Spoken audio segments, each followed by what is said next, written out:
over the last 4 years, I think everyone's fallen in love with virtual meetings. You can sit here in your t-shirt and your underwear, like I'm wearing shorts today. Anyway, you can sit here in a t-shirt and a pair of shorts, super comfortable. You're surrounded by the comforts of your own home. There's no commuting. There's no getting up early. There's no uncomfortable economy class seats. There's no bad coffee. It's all good.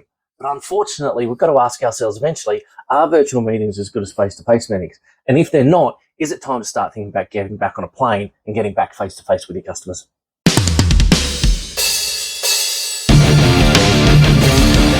So guys, in 2022, I was lucky enough to work for a very large software company that will remain nameless to protect the guilty parties.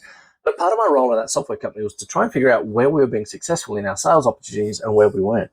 And I went through a whole bunch of analysis, and there's a lot of detail. There's a lot of reasons why people are successful and are not. But one of the things that really stood out for me is we were about 35% successful in our sales opportunities when we had face-to-face meetings. So that means that almost 1 in 3, or just a little bit over 1 in 3 opportunities, we would actually win. When we did virtual only meetings, so we didn't go and visit the client face-to-face, our success rate fell to about 20%. Okay, now this is 2022, the economy's starting to bite, and the company also went into a cost-cutting phase. So we had this strange situation where we knew that going to do face-to-face meetings was more successful, but we had the company not wanting to travel so we could save money. So how the hell did we navigate this?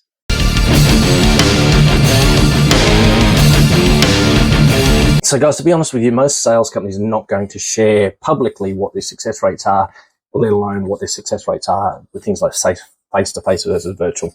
And the reason is because that's proprietary information. They don't really want their competitors actually getting that information.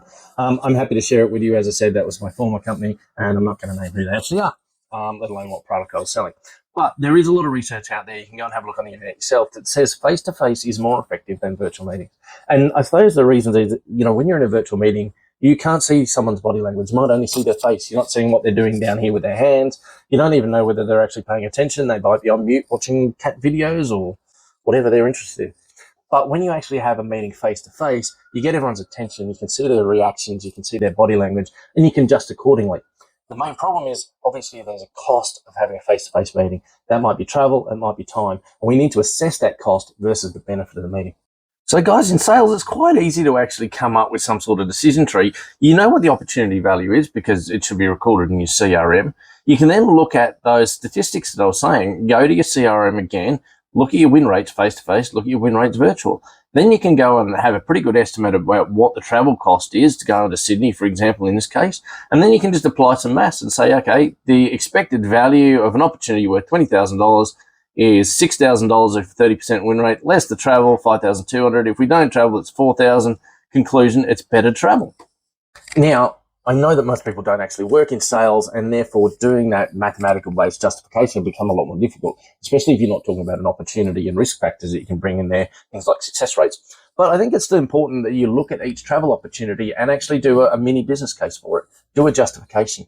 But one of the interesting things I've found over my time is that very few companies actually go back and report on actual travel costs versus estimated travel costs. So when you're looking at your business case and deciding whether to travel or not, did you put $800 in there as the travel costs?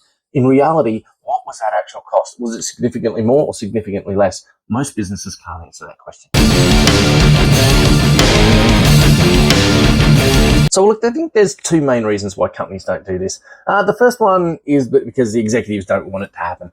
And look, I'm going to say that doesn't actually happen very often. Executives, yes, they like to travel. Yes, they like to expend money. They probably don't really like to be held to account. They're no different to any of us, but most companies can overcome that in their culture and just say, hey, this is the way it is. You're going to have to live with it. The reality is the second reason is far more prevalent, and that's that the technologies just don't link up. People will have a travel request form that's sitting on a Word document. They might then go and book their travel with a travel company or on a website. And then they have an expenses system, which is completely separate to the other three things, and they don't link together, and people therefore can't report on that estimate versus what was booked versus what was claimed situation. Now, the good news is there are actually solutions out there that link those three elements together. So a travel request, travel booking, and what was expensed and accounted for. Now, A lot of companies don't use these simply because they have disparate systems that don't talk to each other, and they bought this system at one time and that system at another time, and they haven't linked them together because it was too hard and they didn't see the value in doing that. But the reality is there is a lot of value in doing that.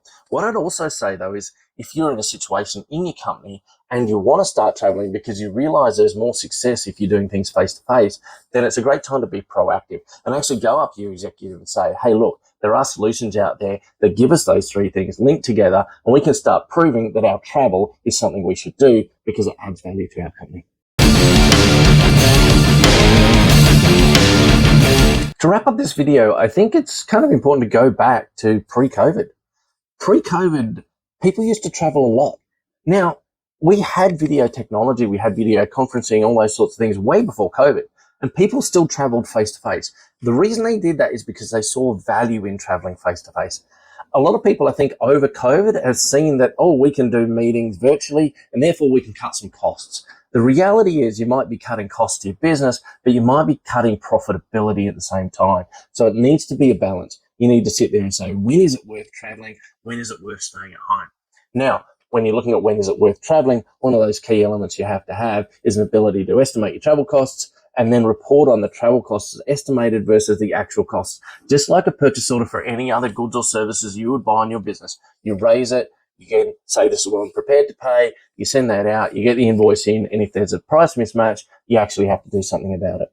Same thing should be done with travel. The only problem is most people can't do that because their systems don't talk to each other. I'm Andrew Chapman, guys. If you like my content, hit the subscribe key down below. If you've got any questions or comments, please smash them in the comments section down below, and I'll get back to you as soon as I can. Till next week.